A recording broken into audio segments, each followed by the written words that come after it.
గోవింద గోవింద గోవింద గోవింద. ఓం నమో వెంకటేశాయ. యోగయుక్తి సాధక భోగముక్తిదాయక గోవింద గోవింద. ప్రబలతిమిరజన్యాం దృష్టనష్టస్వభావాం ప్రణిహితమనసాపి జ్ఞేయమక్షైర్విచిత్రాం ప్రతరణబహుదక్షాం సామయాం సంసృతిన్నః ప్రకటితనిజతత్వః వారయజ్ఞానరూపా అని మహాయోగేశ్వరేశ్వరుడైన శ్రీ వెంకటేశ్వర స్వామి వారిని భక్తిగా ప్రార్థించుకుంటూ పతంజలి మహర్షి గారు రచించిన యోగ సూత్రాల ఆధారంగా యోగ దర్శనాన్ని అధ్యయనం చేసే సత్కార్యక్రమాన్ని ఈ శుభ సాయంకాల వేళ మనం ప్రారంభించుకుందాము. ప్రారంభంలో ఆచార్యుల వారితో కలిసి ప్రార్థనా శ్లోకాలను చదువుకుందాము. ఈ కార్యక్రమానికి మంగళారంభం చేసుకుందాము. ఓం నమో నారాయణాయ. శ్రీ గురు ప్రార్థనా. గురుర్బ్రహ్మా గురుర్విష్ణు గురుర్దేవో మహేశ్వరః. గురుః సాక్షాత్ పరం బ్రహ్మ తస్మై శ్రీ గురవే నమః. శ్రీనివాస ప్రార్థనా. భాస్వచ్చంద్ర సమేయదీయ నయనే భార్యా యదీయా రమా. యస్మాద్విశ్వసృడప్యభూద్యమికులం యధ్యానయుక్తం సదా. నాథో యో జగతాం నగేంద్రదుహితుః నాథోపి యద్భక్తిమాన్. తాతో యో మదనస్య యో దురితః తం వెంకటేశం భజే. పతంజలి ప్రార్థనా. చిత్తస్య వృత్తిమనురుధ్య సుసాధనాభిః జీవః సమాధిమధిగచ్చతి యన్మతేన.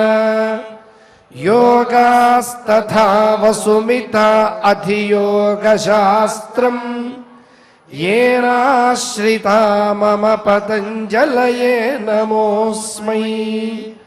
नमो हिरण्यगर्भादिभ्यः योगविद्यासम्प्रदायकर्तृभ्यः वंशर्षिभ्यः नमो महद्भ्यः नमो गुरुभ्यः. శ్రీ గురుభ్యో నమః. ఈరోజు రెండవ పాదంలో ఉండే సూత్రాలను యథాశక్తిగా సంగ్రహంగా వివరణ చూసుకుంటూ మనం పురస్చరణ చేసుకుందాము. మొదటి పాదంలో పతంజలి మహర్షి గారు సమాధులకు సంబంధించిన అనేక విశేషాలను ప్రస్తావన చేశారు. అందులో సంప్రజ్ఞాత సమాధి, అసంప్రజ్ఞాత సమాధి అనే తేడాని, సవిచార సమాధి, నిర్విచార సమాధి అనే తేడాని ఇవన్నీ చూపించారు. ఆ సమాధులను సాధించటానికి చేయవలసినటువంటి ప్రధానమైన సాధనను దాదాపుగా ఆ పాదంలో ప్రదర్శించారు. ప్రదర్శించి సమాధిని నిలబెట్టుకోవాలి అన్న, మనస్సును ఏకాగ్రతతో ఒక ధ్యేయ వస్తువు మీద నిలబెట్టుకోవటం అనే సమాధిని నిలబెట్టుకోవాలి అన్నా, లేదా అదే సమాధిని సాధించాలన్న సాధనాలను ఉపదేశించాలి అనే అభిప్రాయంతో రెండవ పాదాన్ని ప్రారంభించారు. రెండవ పాదాన్ని కింద నుంచి ప్రదర్శిస్తూ తపస్వాధ్యాయేశ్వర ప్రణిధానాని క్రియాయోగ అనే మొదటి సూత్రంతో ప్రారంభించారు. తపస్సు శరీరంతోనూ, మనస్సుతోనూ, వాక్కుతోనూ, మాటతోనూ, నోటితోనూ చేసేటువంటి తపస్సు, స్వాధ్యాయం అని పిలువబడేటువంటి ప్రణవజపం లేదా మోక్ష శాస్త్రాన్ని అధ్యయనం చేయటం అనే స్వాధ్యాయం, ఈశ్వర ప్రణిధానం, ఈశ్వరుడి యందు తాము చేసినటువంటి సత్కర్మలన్నిటినీ సమర్పించుకోవటం, తాము చేసేటువంటి పనులకు ఫలితాలను ఆశించకుండా ఆ కర్మలన్నిటినీ ఈశ్వరుడికి సమర్పణ చేసుకోవటం అనేటువంటి ఈశ్వర ప్రణిధానం అనే మూడిటిని కలిపితే దాని పేరు క్రియాయోగం అవుతుంది. ఈ క్రియాయోగాన్ని అభ్యాసం చేయాలి అని మొదటి సూత్రంలో చెప్పారు. తపస్వాధ్యాయ ఈశ్వర ప్రణిధానాన్ని క్రియాయోగ అనే సూత్రంలో ఈ క్రియాయోగం గనక ఆచరించుకున్నట్లయితే దాని ద్వారా సమాధి భావనార్థ క్లేశ తనూకరణార్థశ్చ అనేటువంటి ప్రయోజనం సిద్ధిస్తుంది అని రెండవ సూత్రంలో చెప్పారు.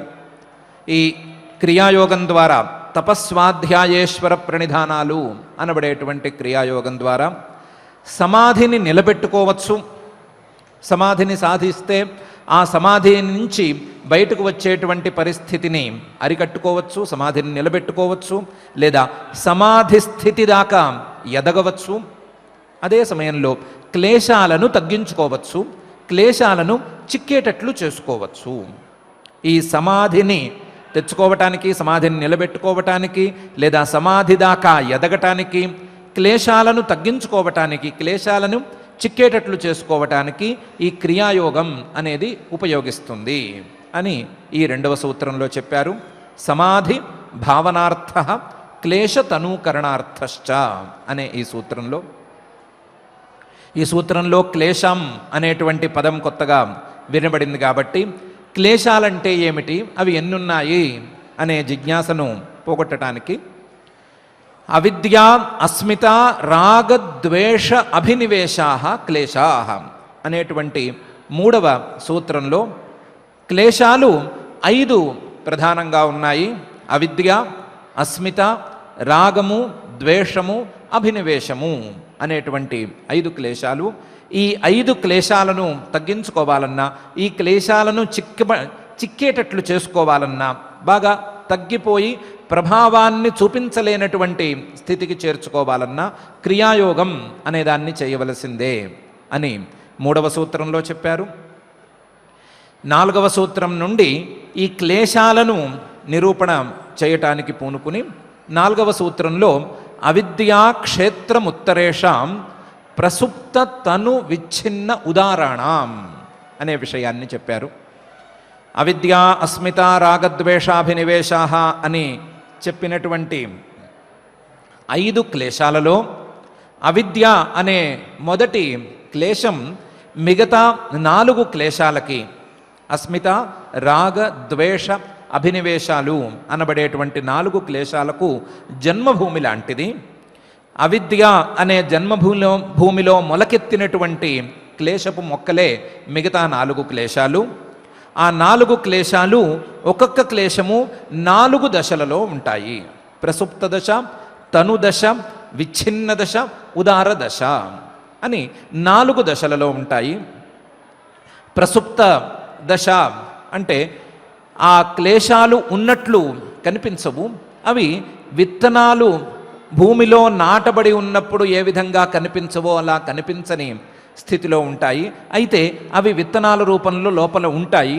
మనస్సుల్లోని పొరలలో సంస్కారాల రూపంలో కానీ లేదా ప్రకృతిలో కానీ ఎక్కడో ఒక చోట విత్తనాలుగా ఉంటాయి.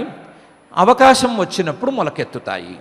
అవకాశం వచ్చేంత వరకు విత్తనాలుగా జాగ్రత్తగా కనిపించకుండా కనుమరుగై ఉంటాయి.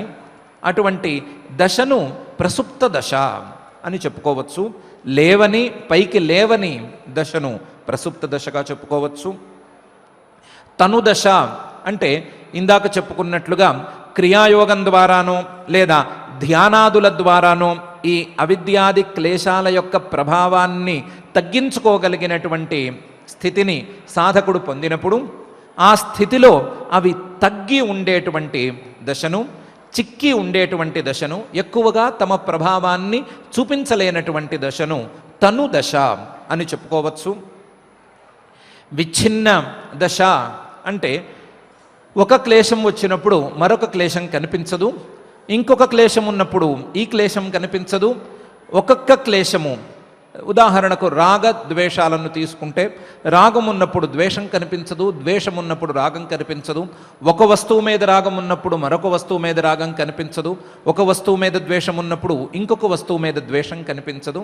ఇలా విచ్ఛిద్య విడివిడిగా మార్చి ఒకటి ఉన్నప్పుడు మరొకటి కనిపించకపోవటం అనేటువంటి దశను విచ్ఛిన్న దశ అని చెప్పుకోవచ్చు. ఈ విచ్ఛిన్న దశలో ఉండేటువంటి క్లేశాలు కూడా చాలానే ఇబ్బంది పెడతాయి అని అనుకోవచ్చు. ఉదార దశ అనేది చివరి దశ అని అనుకుంటే బాగా పైకి లేవటానికి కావలసినటువంటి సందర్భాలు ఉన్నప్పుడు ప్రతి క్లేశము తన యొక్క ప్రభావాన్ని చూపించగలిగినటువంటి పరిస్థితి ఉన్నప్పుడు తమ ప్రభావాన్ని ప్రబలంగా చూపించగలిగినటువంటి దశను ఉదార దశ అని అర్థం చేసుకోవచ్చు. ప్రతి క్లేశము అవిద్యకు పెద్దగా వర్తించకపోయినప్పటికీ అస్మిత కానీ, రాగం కానీ, ద్వేషం కానీ, అభినివేశం కానీ ఏ క్లేశమైనా సరే ఈ 4 దశలలో తప్పకుండా ఉంటుంది. ఆ 4 దశలలో ఉండేటువంటి 4 క్లేశాలకు అవిద్య అనేది జన్మభూమిగా ఉంటుంది అని ఈ సూత్రంలో చెప్పారు. అవిద్య క్షేత్రం ఉత్తరేషాం ప్రసుప్త తను విచ్ఛిన్న ఉదారాణం అనేటువంటి సూత్రంలో. ఈ తరువాత 5 సూత్రాలలో అవిద్య, అస్మిత, రాగ, ద్వేష, అభినివేశాలను క్రమంగా నిరూపణ చేసుకుంటూ వచ్చారు. అందులో మొదటి సూత్రంలో అవిద్య అంటే ఏంటి అనే విషయాన్ని అనిత్య, అశుచి, దుఃఖ అనాత్మసు నిత్య, శుచి, సుఖ, ఆత్మఖ్యాతి అవిద్య అని చెప్పి చూపించారు. అవిద్య అంటే ప్రాథమికంగా భ్రమ అని అర్థం చేసుకోవచ్చు. భ్రమకు కారణమైనటువంటి అవిద్యను, భ్రమను కలిపి అవిద్య అనే పదంతో అర్థం చేసుకోవచ్చు. ఈ అవిద్య అనిత్యమైనటువంటి ఈ ప్రాపంచికమైనటువంటి వస్తువులలో ఇవి నిత్యాలు, శాశ్వతాలు అనేటువంటి భ్రమను కలిగిస్తుంది, లేదా ఆ భ్రమ రూపంలో మనకు కనిపిస్తుంది. అశుచిగా ఉండేటువంటి వస్తువుల యందు, పవిత్రం కానటువంటివి లేదా మంచి ప్రయోజనాన్ని ఇవ్వనటువంటివి అయినటువంటి వస్తువుల యందు ఇవి మంచివి, మంచి ప్రయోజనాన్ని ఇస్తాయి, పవిత్రమైనవి, శుచిగా ఉన్నాయి అనేటువంటి భ్రమను కలిగిస్తుంది, లేదా ఆ భ్రమ రూపంలో ఉంటుంది. లేదా అశుచిగా ఉండేటువంటి క్రియలను శుచిక్రియలుగా చూపిస్తుంది, అపవిత్రమైనటువంటి క్రియలను పవిత్రమైనటువంటి క్రియలుగా చూపిస్తుంది. ఇది అవిద్య యొక్క ఒక లక్షణం. అలాగే దుఃఖాలను సుఖాలనుగా చూపిస్తుంది. దుఃఖం అనేదాన్ని తెలియనివ్వదు.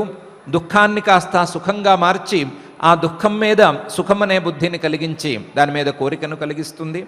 అదే సమయంలో నేను కానటువంటి, ఆత్మ కానటువంటి దేహేంద్రియాదుల మీద, ఈ శరీరం మీద, శరీరంలో ఉండేటువంటి అవయవాల మీద, ఇంద్రియాల మీద, వీటన్నిటి మీద నేను అనేటువంటి భావనను కలిగిస్తుంది.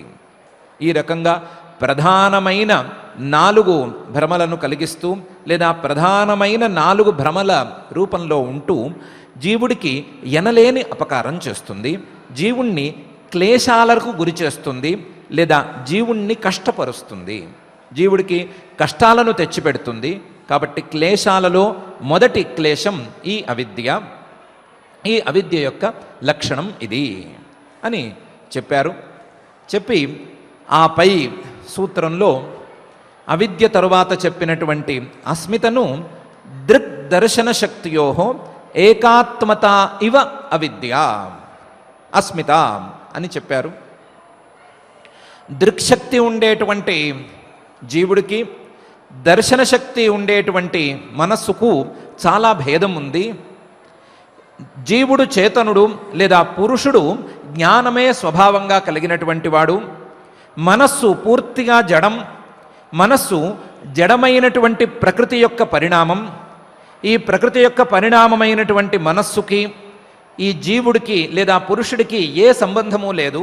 ఏ సంబంధము లేకపోయినప్పటికీ ఈ 2 కలగలిసి ఉన్నట్లుగా, ఈ 2 శక్తులు కలిసిపోయినట్లుగా, దృక్శక్తి, దర్శన శక్తి 2 కలిసిపోయినట్లుగా భాషించటం అనేదాన్ని అస్మిత అని అర్థం చేసుకోవచ్చు. స్థూలంగా చెప్పుకోవాలి అంటే మనస్సుకి జీవుడికి తేడా లేనటువంటి పరిస్థితిని అర్థం చేసుకోవచ్చు. ఇంకొంచెం సూక్ష్మంగా ఆలోచించుకుంటే జీవుడికి ఉండేటువంటి దృక్శక్తికి, మనస్సుకి ఉండేటువంటి దర్శన శక్తికి తేడా లేకుండా ఉన్నట్లుగా భాషించటం అనేదాన్ని అస్మిత అని అనుకోవచ్చు అని దృక్ దర్శన శక్తియో ఏకాత్మత ఇవ అస్మిత అనే సూత్రంలో వివరించారు. వివరించి సుఖానుశాయి రాగ, దుఃఖానుశాయి ద్వేష అనే పై 2 సూత్రాలలో రాగద్వేషాలను చక్కగా నిరూపణ చేసి చూపించారు. ఒక సుఖాన్ని అనుభవించి ఒక వస్తువు ద్వారా సుఖాన్ని పొంది ఆ సుఖాన్ని మనసులో ఉంచుకుని ఆ వస్తువు లాంటి వస్తువును కానీ లేదా ఆ వస్తువుకు సంబంధించిన జాతికి చెందిన మరొక వస్తువును కానీ చూసి ఈ వస్తువు ద్వారా నాకు సుఖం కలగగలదు అని ఊహించి ఆ ఊహించిన వస్తువు మీద ప్రేమను పెంచుకోవటం, ఈ వస్తువు నాకు కావాలి అని అనుకోవటం, ఈ వస్తువు ద్వారా నేను సుఖాన్ని పొందాలి అనేటువంటి భావన ద్వారా కోరికను పెంచుకోవటం అనేదాన్ని రాగం అని అర్థం చేసుకోవచ్చు. సుఖానుశాయి రాగ. కాకపోతే సుఖస్వరూపం మీద పెద్దగా అవగాహన దీనికి అక్కర్లేదు. దీనికి సుఖస్వరూపం మీద అవగాహన లేకపోయినా ఇంతకుముందు చెప్పినటువంటి దుఃఖంలో సుఖం అనేటువంటి భ్రమం ఉన్నా ఆ భ్రమం ద్వారా వచ్చినటువంటి కోరికను రాగం అని అర్థం చేసుకోవచ్చు. అవిద్యామూలంగా ఉండేటువంటి కోరికను రాగం అని అర్థం చేసుకోవచ్చు. అదే అవిద్యామూలంగా ఉండేటువంటి ద్వేషాన్ని ద్వేషం అని అర్థం చేసుకోవచ్చు.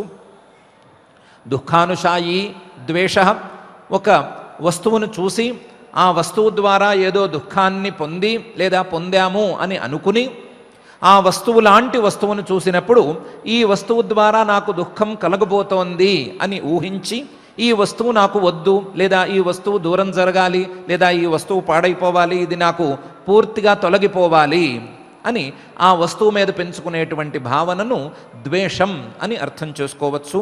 దుఃఖబుద్ధి ద్వారా కలిగినటువంటి భావనను ద్వేషం అని అర్థం చేసుకోవచ్చు.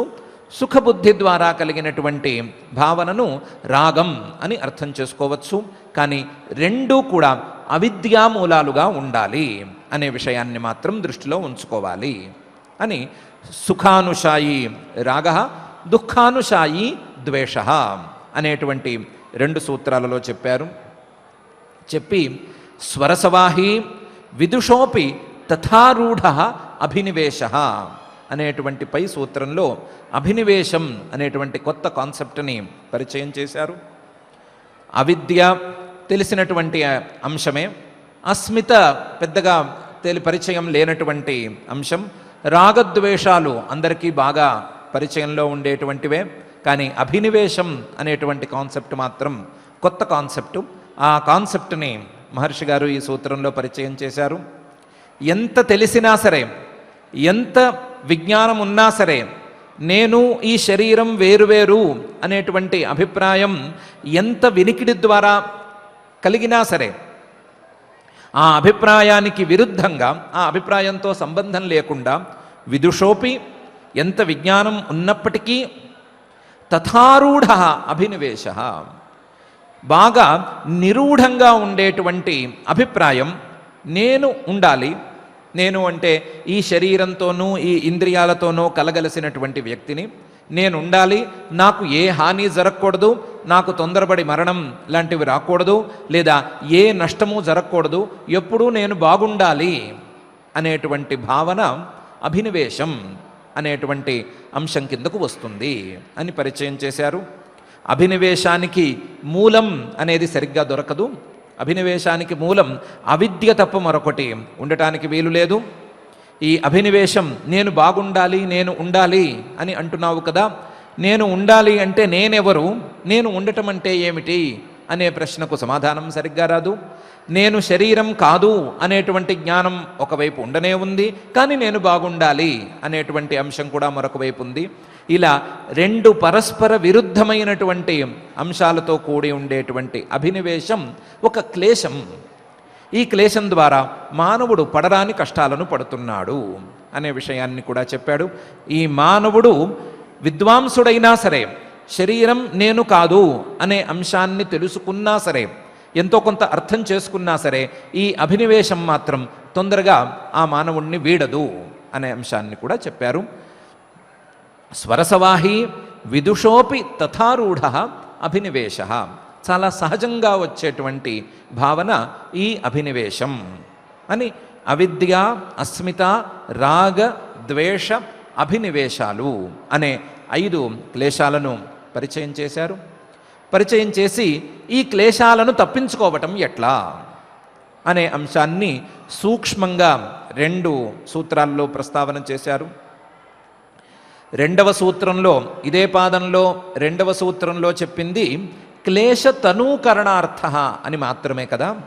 క్లేశాలను తగ్గించుకోవటం, క్లేశాలు కొంచెం చిక్కేటట్లు చేసుకోవటం, క్లేశాలు తమ ప్రభావాలను చూపించలేని స్థితికి ఉండటం అని మాత్రమే చెప్పుకున్నాం కదా.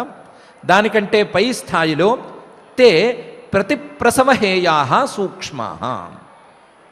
ఈ క్లేశాలు అవిద్య, అస్మిత, రాగద్వేషాభినివేశాలు అనబడేటువంటి ఈ క్లేశాలు తత్వజ్ఞానం కలిగిన తరువాత, వివేకఖ్యాతి కలిగిన తరువాత, సమాధి స్థితి లేదా నిర్బీజ సమాధి స్థితి పూర్తిగా అందిన తరువాత, ఆ సమాధి స్థితికి చేరిన మరుక్షణం మనస్సుకు పని లేకపోవటం వలన, మనస్సు యొక్క కర్తవ్యాలన్నీ పూర్తిగా అయిపోవటం వలన, మనసు తాను ఇవ్వగలిగినటువంటి భోగాపవర్గాలను రెండిటినీ ఇచ్చేయటం వలన, మనస్సు పని లేకుండా తన ప్రకృతి అయినటువంటి మూల ప్రకృతిలో కరిగిపోగా, మనస్సు కరిగిపోగా మనస్సుతో పాటే వచ్చినటువంటి ఈ క్లేశాలన్నీ కూడా కరిగిపోవటం అనే స్థితికి చేరుకుంటాయి. ఆ స్థితికి చేరుకున్నప్పుడు మాత్రమే ఈ క్లేశాల నుంచి తప్పించుకోవటం అనేది సాధ్యం. ఎంత సూక్ష్మంగా ఉన్నా, ప్రసుప్త తను విచ్ఛిన్న ఉదాహరణం అనే సూత్రంలో చెప్పినటువంటి ఏ దశలో ఉన్నా, ఎంత సూక్ష్మమైన లేదా క్రియాయోగం ద్వారా చిక్కి ఉండేటువంటి స్థితిలో ఉన్నా, ఎలా ఉన్నా సరే ఇవి గనక ప్రతిప్రసవ స్థితికి చేరుకున్నట్లయితే, మనస్సు తన కారణమైనటువంటి మూల ప్రకృతిలో కరిగిపోయేటువంటి పరిస్థితికి చేరుకున్నట్లయితే ఇవి పూర్తిగా తొలగిపోతాయి. ఇవి ఇక మీద బాధించవు. సదరు జీవుడికి ఈ క్లేశాల వలన ఏమీ ఇబ్బంది లేదు. ప్రతి ప్రసవ హేయా తే సూక్ష్మా అని ఈ సూత్రంలో చెప్పారు. క్రియాయోగం ద్వారా అవి తగ్గుతాయి లేదా వాటి యొక్క ప్రభావం తగ్గుతుంది. కానీ ప్రతిప్రసవ స్థితికి వెళ్ళిన తర్వాత వాటి ద్వారా ఏ బాధ ఉండదు అని సంగ్రహంగా ఈ సూత్రంలో చెప్పారు. చెప్పి పై సూత్రంలో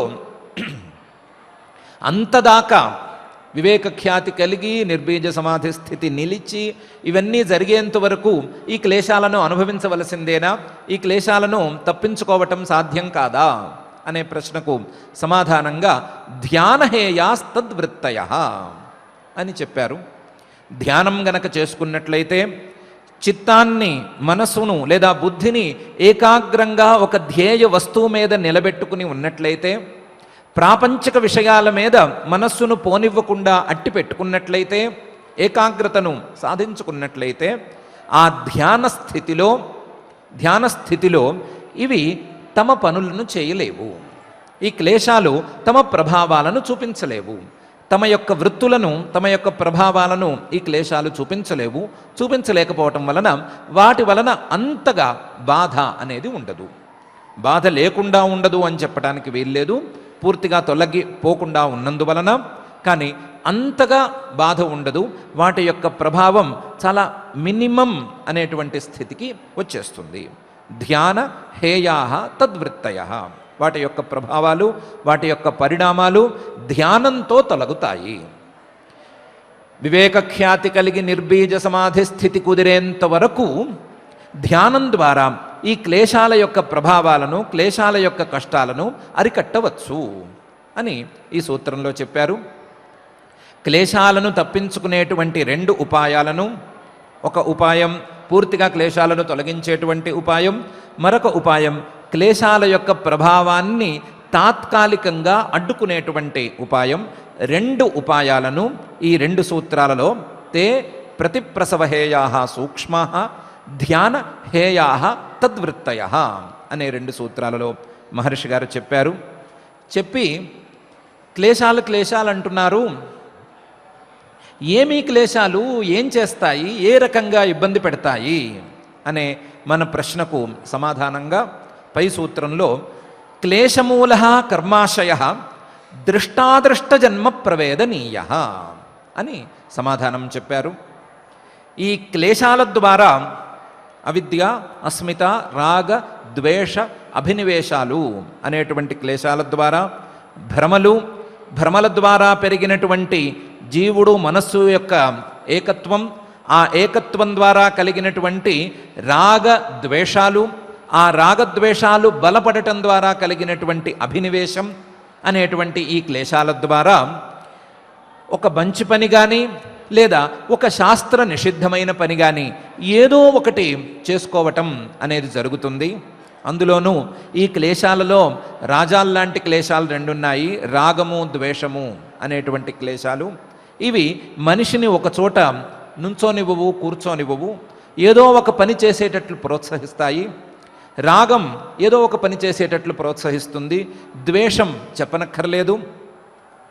రాగం ఇటు అటు 50-50గా ఉంటుంది, ద్వేషం 50-50గా కూడా ఉండదు. ఎక్కువగా చెడు పనుల మీద ప్రోత్సాహాన్ని ఇస్తుంది, అతి తక్కువగా మంచి పనుల మీద ప్రోత్సాహాన్ని ఇస్తుంది. రాగం మంచి రాగం అయితే మంచి పనుల మీద ప్రోత్సాహాన్ని ఇస్తుంది, చెడు రాగం లేదా చెడు విషయాల మీద రాగం అయితే చెడు ప్రోత్సాహాన్ని ఇస్తుంది అని 50-50గా ఉంటుంది. ఇది అలా కూడా ఉండదు. ఏ రకంగా చూసుకున్నా సరే ఏదో ఒక పని చేయమని ప్రోత్సహించేటువంటి భావాలు ఈ రెండు భావాలు, రాగద్వేష రూపమైనటువంటి భావాలు. అభినివేశం కూడా కానరాకుండా ఎన్నెన్నో పనులు చేయిస్తుంది. మరణం రాకూడదు, నాకు హాని జరగకూడదు అని అనుకున్న తర్వాత చేసే పనులకు ఏమాత్రం అడ్డు ఉండదు. ఇలా క్లేశాల ద్వారా ఏదో ఒక పని చేయటం ద్వారా ఆ కర్మకు ఫలితాన్ని అందుకోవలసినటువంటి స్థితికి చేరుకుంటాడు జీవుడు. ఆ కర్మకు ఫలితాన్ని అందుకోవలసిన స్థితిని చేరుకోవటాన్ని కర్మాశయాన్ని సాధించటం అని అర్థం చేసుకోవచ్చు. తాను చేసుకున్నటువంటి పనులన్నీ మంచి పనులు, చెడు పనులు, ధర్మాలు, అధర్మాలు లేదా పుణ్యాలు, పాపాలు ఇవన్నీ కూడా మూటలు మూటలుగా తన వెనక చేరటం అనేటువంటి స్థితిని కర్మాశయం సాధించుకున్న స్థితిని అర్థం చేసుకోవచ్చు. లేదా ఆ మూటలను తాము చేసుకున్నటువంటి పనుల యొక్క మూటలను కర్మాశయ అని అర్థం చేసుకోవచ్చు. ఈ కర్మాశయాన్ని క్లేశాలు తెచ్చిపెడతాయి. ఈ కర్మాశయం అనేది వచ్చినట్లయితే పుణ్యాపుణ్యాలు, ధర్మాధర్మాలు గనక వెనకాల మూటలుగా కట్టబడి ఉన్నట్లయితే వాటికి ఫలితంగా జన్మలు తప్పకుండా రావాలి. ఆ జన్మ ఈ జన్మ కూడా కావచ్చు, పై జన్మలు కూడా కావచ్చు. ఈ జన్మ ప్రారంభం అయ్యేపోయింది, పై జన్మలు ఎన్నున్నాయి అనేది చెప్పడానికి వీల్లేదు. దేనికి దానికి విడివిడిగా తెలుసుకోవలసి ఉంటుంది.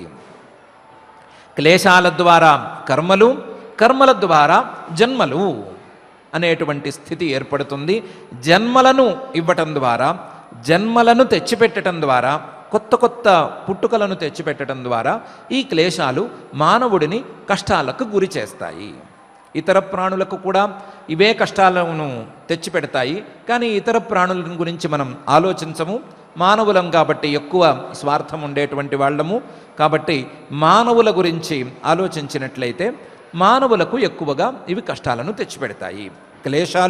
క్లేశాల ద్వారా వచ్చినటువంటి పుణ్యాపుణ్య కర్మలు, కర్మల ద్వారా వచ్చినటువంటి జన్మలు అనేటువంటి దశల్లో ఈ క్లేశాలు తమ ప్రభావాలను చూపిస్తాయి అని క్లేశమూల కర్మాశయ దృష్టాదృష్ట జన్మ ప్రవేదనీయ అనే సూత్రంలో మహర్షి గారు వివరించారు. జన్మలు కలిగితే మాత్రం కష్టమేముంది అనే ప్రశ్నకు సమాధానంగా సతి మూలే జాత్యాయుర్భోగా అని పై సూత్రంలో సమాధానం చెప్పారు. సతిమూలే తద్విపాక జాత్యాయుర్భోగా అని. తద్విపాక ఆ కర్మల యొక్క విపాకం, ఆ కర్మల యొక్క ఫలితం సతిమూలే ఈ క్లేశాలు ఉండగా, ఈ క్లేశాలు అనబడేటువంటి మూలం ఉండగా ఆ కర్మల యొక్క ఫలితంగా జాతి, ఆయుహు, భోగ అనేటువంటి మూడు వస్తాయి. జాతి జన్మ, ఆయుహు అంటే ఆ జన్మ కలిగిన తరువాత ఉండేటువంటి ఆయుస్సు, మరణ పర్యంతం ఉండేటువంటి కాల నియతి, అలాగే ఈ జన్మ మరణాల మధ్య ఉండేటువంటి భోగం. భోగం అంటే సుఖానుభవం లేదా దుఃఖానుభవం, సుఖ దుఃఖ అనుభవం అనేదాన్ని తెచ్చిపెడతాయి. ఈ కర్మలే మానవుడి యొక్క జన్మకు కారణమవుతాయి. మొదలైనటువంటి జన్మ ఎంతవరకు ఉండాలి అనే విషయాన్ని కూడా ఇవే కర్మలు నియంత్రిస్తాయి. ఈ జన్మ నుండి మరణక్షణం వరకు ఉండేటువంటి భోగాలు, కర్మ ఫలితాలు ఎలా ఉండాలి అనే విషయాన్ని కూడా ఇవే కర్మలు నిర్ధారిస్తాయి. కర్మల యొక్క విపాకం లేదా కర్మల యొక్క పక్వ దశే ఈ దశ. జాతి ఆయుర్భోగా అనేటువంటి 3 ఫలితాలు కర్మలకు ఫలితాలు. అయితే ఈ కర్మలకు ఫలితాలు అని మాత్రమే వీటిని అర్థం చేసుకోవడానికి వీల్లేదు. సతిమూలే అని కూడా ఒకసారి దీన్ని అనుకోవాలి. కర్మల యొక్క మూలమైనటువంటి క్లేశాలు ఉంటే, క్లేశాలు ఉన్నంత వరకు కర్మలు ఈ 3 ఫలితాలను ఇవ్వగలవు.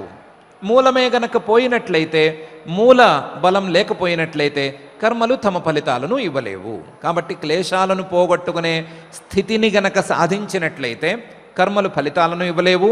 క్లేశాలు అలాగే గనక ఉన్నట్లయితే కర్మల ఫలితాలను అనుభవించకుండా ఉండటం ఎవరి వల్ల కూడా కాదు అనే విషయాన్ని ఈ సూత్రంలో స్పష్టం చేశారు. చేసి క్లేశాల ద్వారా కర్మలు, కర్మల ద్వారా జన్మలు, జన్మలలో ఉండేటువంటి భోగాలు, ఆ భోగాల యొక్క సీమ లేదా పరిధి మరణాంతం అనే విషయాన్ని స్పష్టంగా చెప్పారు. చెప్పి ఇది ఇక్కడితో ఆగదు, పై జన్మలు, పై భోగాలు, పై జన్మలు, పై భోగాలు అని కూడా వరుసగా వెళుతూనే ఉంటుంది అనే విషయాన్ని చెప్పారు. సతిమూలే తద్విపాక జాత్యాయుర్భోగ అని. అయితే భోగం అనేది కూడా అంతగా మనస్సుకి ఎక్కటం లేదు.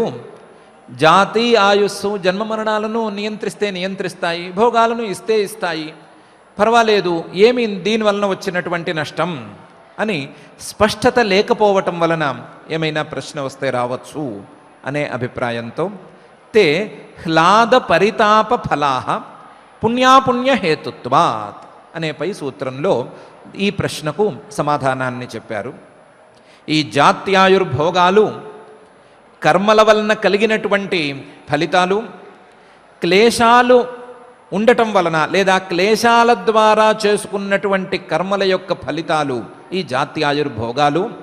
ఇవి జీవుడికి హ్లాదాన్నైనా అంటే సుఖాన్నైనా అనుకూలమైనటువంటి భావననైనా తెచ్చిపెట్టవచ్చు, లేదా పరితాపాన్ని, కష్టాన్ని లేదా ఇష్టం లేనటువంటి భావననైనా తెచ్చిపెట్టవచ్చు. హ్లాద పరితాప ఫలాహ, హ్లాదాన్ని కానీ పరితాపాన్ని కానీ ఇవ్వవచ్చు. ఎందుకు అంటే పుణ్యాపుణ్య హేతుత్వాత్. పుణ్యం గనక ఎక్కువగా ఉన్నట్లయితే, పుణ్యపు మూటలు ఎక్కువగా ఉన్నట్లయితే సంతోషం కలగవచ్చు లేదా సుఖం కలగవచ్చు, బాగుంది అనే భావనకు నోచుకునేటువంటి ఫలితం కలగవచ్చు. పాపం గనక ఎక్కువగా పేరుకుపోతే ఆ పాపానికి ఫలితంగా బాగాలేదు లేదా కష్టంగా ఉంది, దుఃఖంగా ఉంది, ఇది ఇష్టం లేదు అనే భావనకు నోచుకునేటువంటి ఫలితం కలగవచ్చు. ఈ 2 హ్లాద పరితాపాలు అనేటువంటి ఫలితాలు ఈ జాత్యాయుర్భోగాలకు తప్పనిసరి. ఈ హ్లాద పరితాపాలు జన్మ వలనే కలగవచ్చు, లేదా ఈ ఆయుస్సు వలన కలగవచ్చు, లేదా మధ్యలో వచ్చేటువంటి భోగ్యమైన వస్తువుల ద్వారా కూడా కలగవచ్చు అని తే హ్లాద పరితాప ఫలాహ పుణ్యాపుణ్య హేతుత్వాత్ అనే సూత్రంలో ఈ సూత్రంలో వివరించారు. వివరించి హ్లాదం పరితాపం, సుఖం దుఃఖం అనేవి 2 సామాన్య మానవులకు ఉండేటువంటి భావనలు. ఈ 2 భావనలకు ఉండేటువంటి తేడాను గుర్తించటం అనేది సామాన్యుల వలన అయ్యే పని కాదు. సామాన్యులు ఇది కష్టం అనుకుంటే కష్టం అనుకుంటారు, ఇది సుఖం అనుకుంటే సుఖం అనుకుంటారు.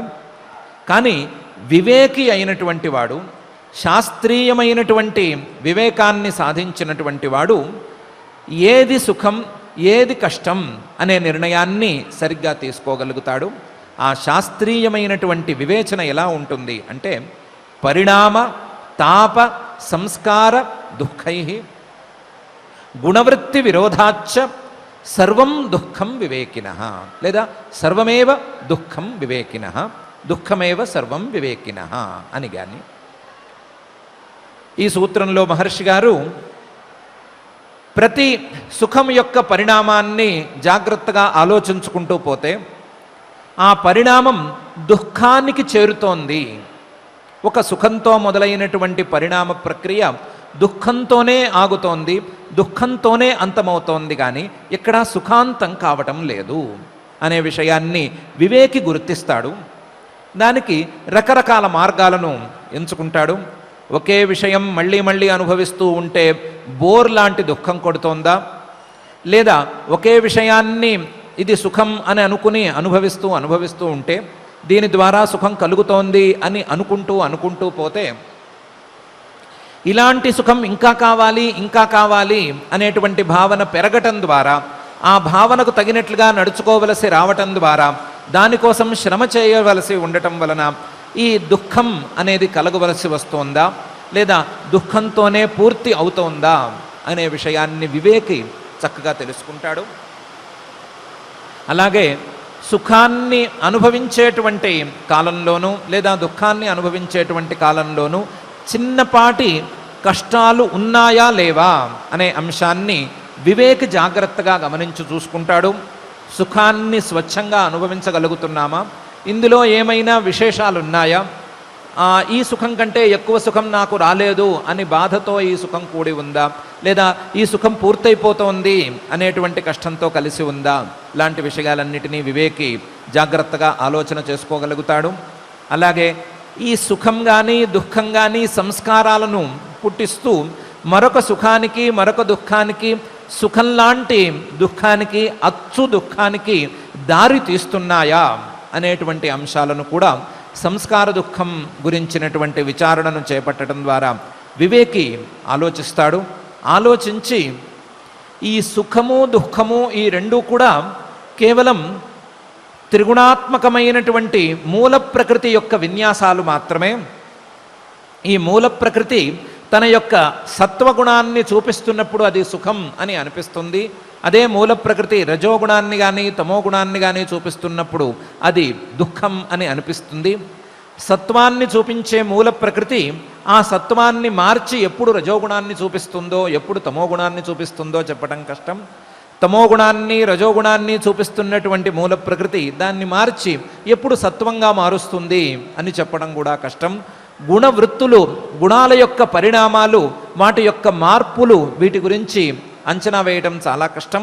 గుణవృత్తులు చాలా పరస్పరం విరుద్ధంగా ఉన్నాయి.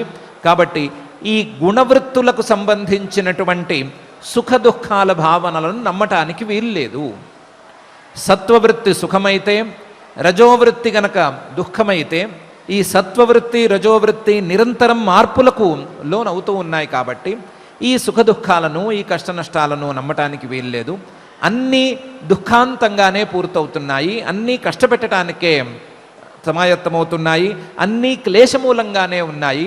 క్లేశమూలంగా ఉండేటువంటి ఈ వృత్తులు సుఖపెట్టేందుకు ఆస్కారం లేదు అని నిర్ణయం తీసుకుంటాడు. ఇది వివేకికి సంబంధించినటువంటి వ్యవహారం. పరిణామ తాప సంస్కార దుఃఖై గుణవృత్తి విరోధాచ్చ సర్వమేవ దుఃఖం వివేకినః అనేటువంటి స్థితిలో వివేకి ఉంటాడు. ఇతరులు కూడా మెల్లగా ఆలోచిస్తూ ఉన్నట్లయితే ఇదే విషయాన్ని తెలుసుకోగలుగుతారు.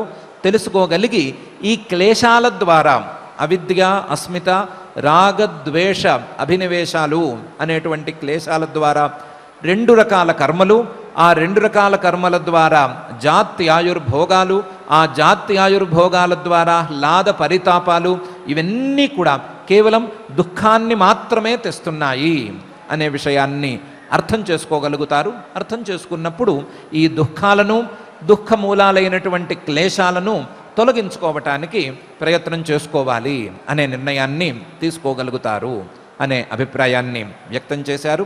వ్యక్తం చేసి ఇలాంటి దుఃఖభావన కలిగినట్లయితే సాధన అనేది మొదలవుతుంది. సాధన మొదలైతే అది చివరి స్థాయికి కూడా చేరుకుంటుంది. చివరి స్థాయికి చేరుకున్నప్పుడు అది వివేక ఖ్యాతిని, నిర్బీజ సమాధిని కలిగించి ఈ క్లేశాలన్నిటినీ దూరం తప్పకుండా చేస్తుంది. సాధన మనిషి యొక్క కష్టాలను తీరుస్తుంది అనే అంశాన్ని ఈ సూత్రంలో ఒక సూచనాత్మకంగా చెప్పారు. ఇంతవరకు వచ్చినటువంటి సూత్రాలలో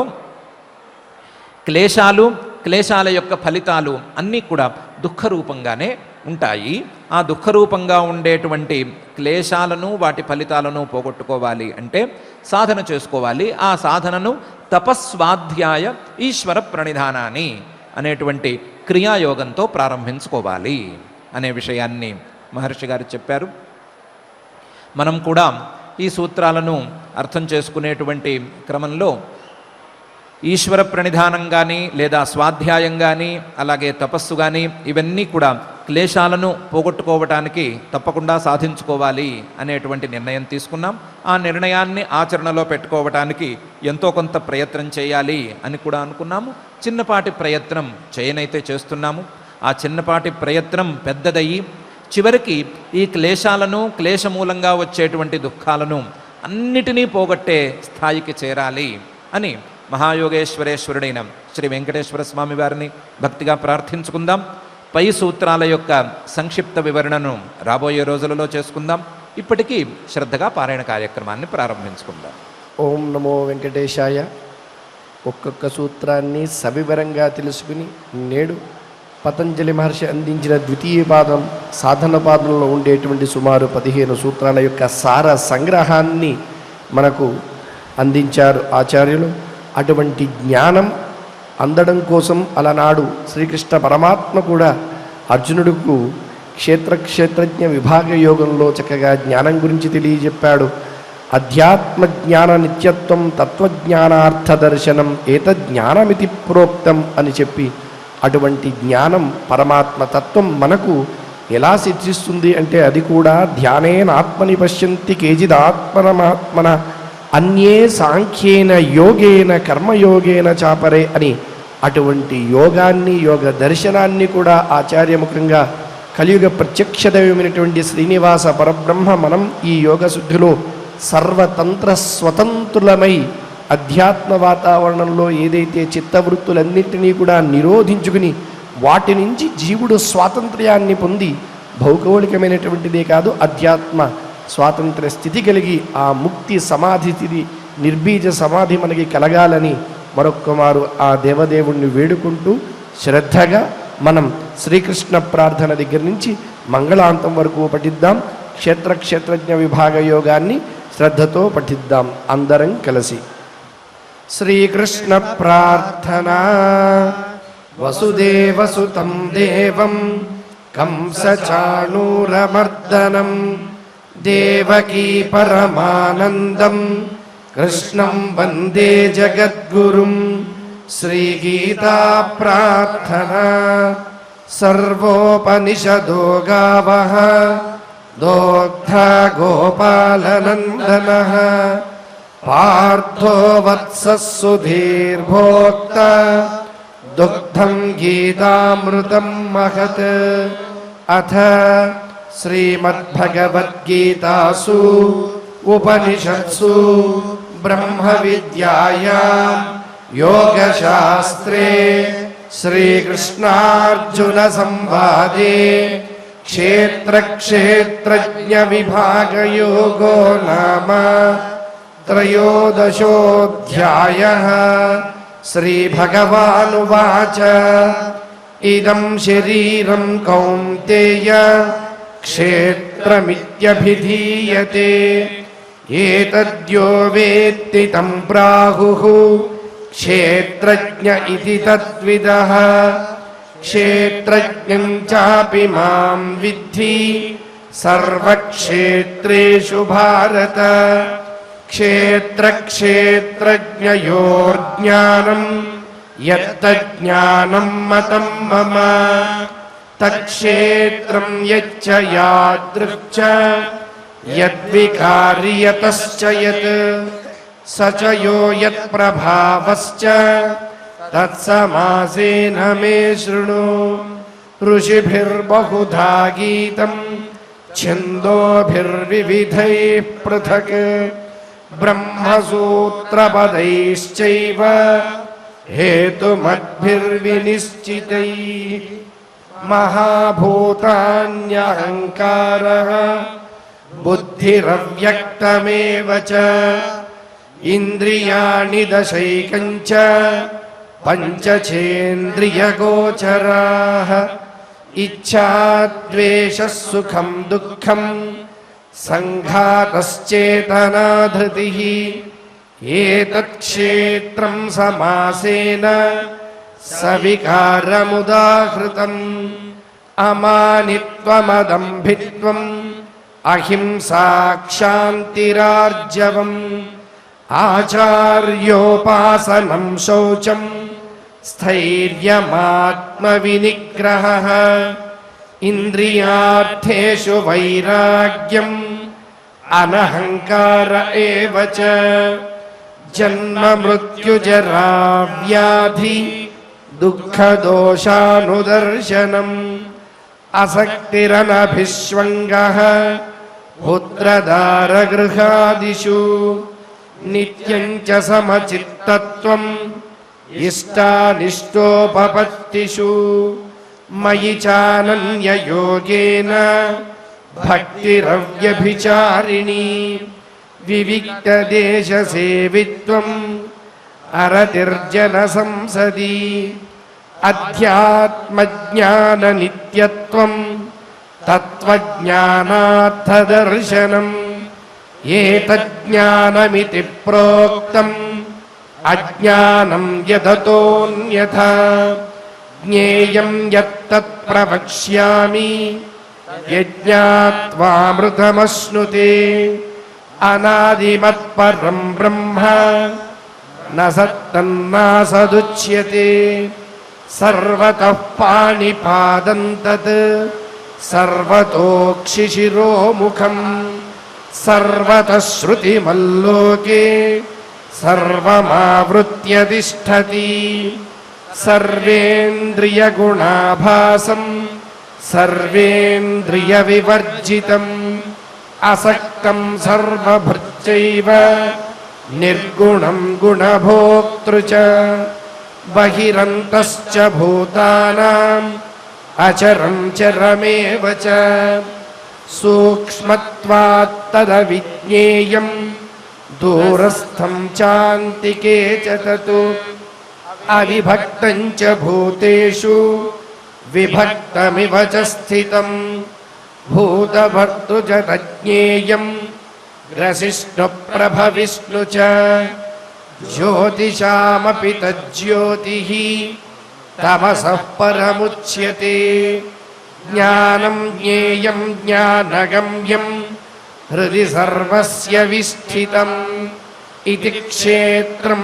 तथा ज्ञानं ज्ञेयं चोक्तं समासतः मद्भक्त एतद्विज्ञाय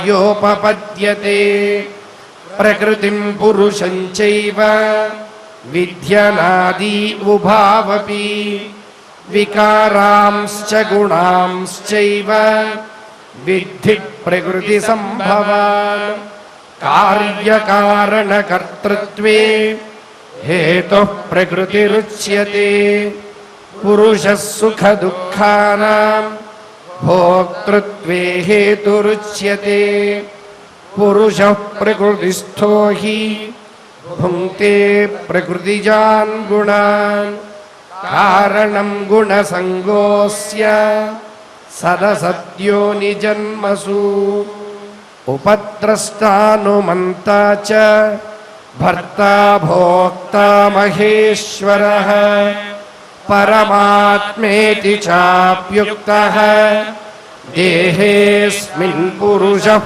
परः य एवं वेत्ति पुरुषं प्रकृतिं च गुणैः सह सर्वथा वर्तमानोऽपि न स भूयोऽभिजायते ध्यानेनात्मनि पश्यन्ति केचिदात्मानमात्मना अन्ये साङ्ख्येन योगेन कर्मयोगेन चापरे अन्ये त्वेवमजानन्तः श्रुत्वान्येभ्य उपासते तेऽपि चातितरन्त्येव मृत्युं श्रुतिपरायणाः यावत् सञ्जायते किञ्चित् सत्त्वं स्थावरजङ्गमम् क्षेत्रक्षेत्रज्ञसंयोगात् तद्विद्धि भरतर्षभ समं सर्वेषु भूतेषु तिष्ठन्तं परमेश्वरं विनश्यत् स विनिश्यन्तं यः पश्यति स पश्यति समं पश्यन् हि सर्वत्र समवस्थितमीश्वरम् न हि नस्त्यात्मनात्मानं ततो याति परां गतिम् प्रकृत्यैव च कर्माणि क्रियमाणानि सर्वशः यः पश्यति तथात्मानम् अकर्तारं स पश्यति यदा भूतपृथग्भावम् एकस्थमनुपश्यति तत एव च विस्तारम् ब्रह्म सम्पद्यते तदा अनादित्वान् निर्गुणत्वात् परमात्मायमव्ययः शरीरस्थोऽपि कौन्तेय न करोति न लिप्यते यथा सर्वगतं सौक्ष्म्यात् आकाशं नोपलिप्यते सर्वत्रावस्थितो देहे तथात्मानोपलिप्यते यथा प्रकाशयत्येकः कृत्स्नं लोकमिमं रविः क्षेत्रं क्षेत्री तथा कृत्स्नं प्रकाशयति भारत क्षेत्रक्षेत्रज्ञयोरेवम् अन्तरं ज्ञानचक्षुषा भूतप्रकृतिमोक्षं च ये विदुर्यान्ति ते परम् इति श्रीमद्भगवद्गीतासु उपनिषत्सु ब्रह्मविद्याया योगशास्त्रे श्रीकृष्णार्जुनसंवादे क्षेत्रक्षेत्रज्ञविभागयोगो नाम त्रयोदशोऽध्यायः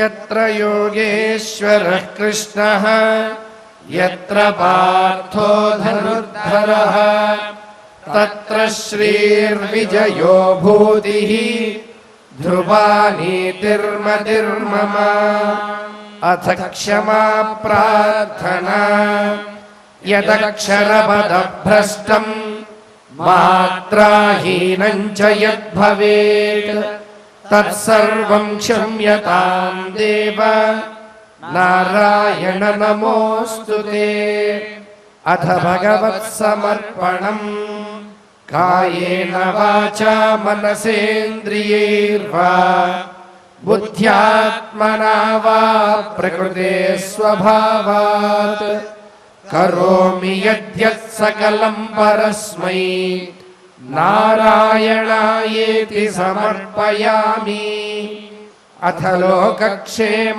प्रार्थना सर्वे भवन्तु सुखिनः सर्वे सन्तु निरामयाः सर्वे भद्राणि पश्यन्तु मा कश्चित् दुःखभाग् भवेत् अथ मङ्गलम् श्रियः कान्ताय कल्याणनिधये निधयेऽर्थिनाम् श्रीवेङ्कटनिवासाय श्रीनिवासाय मङ्गलम्।